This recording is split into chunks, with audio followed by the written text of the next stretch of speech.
Ito ang panibagong Honda Airblade 160 2025 version.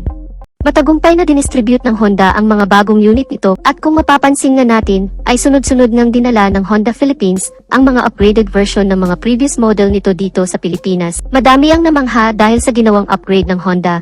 Magmula 150cc na ginawang 160cc at buwan nga lang ang pagitan ay agad nitong sinundan ng bagong Airblade 160. At ito ang pag-uusapan natin for today's video. Welcome ulit sa ating panibagong video. Bago tayo magpatuloy, kung bago ka pa lang sa channel ko ay huwag kalimutan na mag-subscribe. Pakihit na rin ang notification bell icon para lagi kang updated sa ating mga bagong video upload. Isama mo na rin pindutin ang like button bilang suporta sa ating munting channel at huwag din kalimutang i-follow ang ating Facebook page. Ang Honda Airblade ay inilabas sa bansang Vietnam taong 2020 at 3 taon na itong namamayagpag sa kanilang bansa at agad naman itong dinala sa Pilipinas, taon na ang nakalipas mula ngayon. Ngayon alamin natin ang advantages ng features at specifications ng scooter na ito. Umpisahan na agad natin sa pinaka-heart ng motor, ang kanyang engine. Ang bagong Honda Airblade ay mayroong exact engine displacement na 157cc. Single cylinder, single overhead cam, 4-stroke, at ito ay equipped with ESP Plus engine o Enhanced Smart Power Plus, therefore ito ay naka 4 valves. Mapunta naman tayo sa kanyang engine performance. Ang Honda Airblade ay kayang mag-produce ng maximum power na 11.2 kW at 8,000 RPM. At nakakapagbigay naman ito ng maximum torque na 14.6 Nm of peak torque at 6,500 RPM. Mas mataas ang bilis nitong taglay at lakas kumpara sa mga ibang scooter dahil may bilis itong 11.2 kW at lakas na 14.6 Nm. Kaya pagdating sa top speed ay hindi ka dito mapapahiya dahil may ibibilis pa ito pagdating sa pabilisan. At kung akyatan naman ang labanan ay mas malakas ito ng bahagya at hindi ka nito bibiguin pagdating sa uphill. Meron naman itong bore na 60mm at may stroke naman na 55.5mm at meron naman itong compression ratio na 12.0:1. At para sa mga hindi pa nakakaalam ang bore and stroke pag ito ay yung kinumpyut ay dito mo malalaman kung ilang cubic centimeter ang engine displacement mayroon ang isang motor. Isa din sa pinagmamalaki ng scooter na ito ay ang kanyang liquid cooling system, gaya din ng iba pang mga 160cc ng Honda, pareho itong naka-liquid cool. Malaking advantage ito ng Honda Airblade kumpara sa ibang mga scooter, kaya panalong-panalo ka sa Honda Airblade 160 dahil naka-liquid cool na ito at kahit saan ka man magpunta malapit man o malayo, ay makakasigurado ka na always in, proper good condition palagi ang engine ng scooter. Kung mahilig ka naman sa long endurance ay maasahan mo ang Honda Airblade dahil kaya nitong tumagal sa haba ng biyahe. Maghapon man o magdamag, kaya wala kang magiging problema pagdating sa overheating issue. Pag-usapan naman natin ang mga smart features na mayroon ang Honda Airblade 125.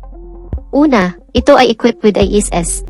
Para sa mga hindi pa nakakaalam ang IECS o Idling Stop and Start System ay malaking bagay lalo na sa ma-traffic na lugar, gaya ng Metro Manila na nakakaranas ng matinding traffic dahil kapag nakahinto ang scooter sa stoplight o naipit sa matinding trapiko sa loob lamang ng 3 segundo, ang engine ng motor ay mag-automatic shut off upang makapagpahinga ang makina.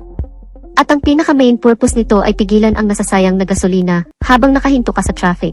Dahil kung wala ang ISS, ang motorsiklo ay patuloy pa din sa pagkonsumo ng gasolina kahit nakahinto na at nakabase pa kung ilang minuto nakatigil ang scooter. Kaya mas madami na din itong maibubuga na emisyon na nakakasira sa ating kapaligiran. Kaya mayroon itong ISS para pababain ang fuel consumption at emission sa mga traffic situation. Pangalawa, ito ay equipped with CBS. Ang combination braking system ay mas reliable gamitin kumpara sa standard brake lamang dahil ang kagandahan ng CBS pag pinihit mo ang front or rear brake. Alinman sa mga ito ay magsasabay ng bahagya upang maibigay ang balancing braking power na kinakailangan ng scooter kapag ninais mong huminto, kaya malaking bagay din ang pagkakaroon ng combination brake kesa sa standard brake. Equipped naman ito ng hydraulic single piston single disc sa harap. Meron na rin pala itong anti-lock braking system sa harapan. Ang anti-lock braking system ay piniprevent nito ang pagka-lock ng brake kung merong bigla ang pagpreno, na magreresulta sana sa pagkadula sa kalsada. At ang ganda din ng kanyang mags wheels na mayroong single spoke stars design at gumagamit naman ito ng mechanical leading trailing o drum brake. Pangatlo, ito ay equipped with side stand cut-off switch. Ang function naman nito ay hindi aandar ang makina kapag nakababa ang side stand ng motor. Isa din itong safety features na maituturing.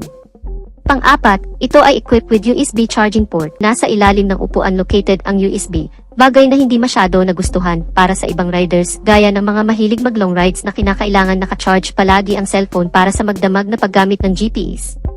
At sana sa next version ng Airblade ay ilipat na nila ang USB location, gaya ng sa Honda Click na nakalagay ang USB port dito sa harapan kaya ito ay easy access para sa isang riders. Pang-lima, ito ay equipped with smart keyless system. Yes, hindi na ito gumagamit ng mechanical key at lahat ng version ng Honda Airblade 160. Ang kagandahan naman kapag naka-smart key ay syempre effortless na ang pag-on and off sa scooter. Dahil pa remote ka na lang pagbubuksan mo ito, kaya ito ay very secured at mayroon na din itong answer back system at anti-theft alarm na dagdag security assurance, bagay na kapaki-pakinabang sa lahat ng mga Honda users. Mapunta naman tayo sa kanyang suspensions. Sa harap ito ay naka-telescopic fork at meron naman itong dual shock absorber dito sa likod. Ang kagandahan sa naka-dual shock ay ideal ito sa mga heavy loads dahil mas mabigat ang kaya nitong buhatin at ikarga o di kaya ay pag mayroon kang iangkas at mas balance ang force na kaya nitong ibigay na nagpapanatili sa mataas na stability ng motorsiklo at mas maganda ang bouncing performance nito pagdating sa mga heavy workloads. Meron naman itong fully digital dashboard na very detailed at lahat ng information ay makikita mo dito. Ang kagandahan din nito ay meron na itong built-in voltmeter para sa battery health monitoring.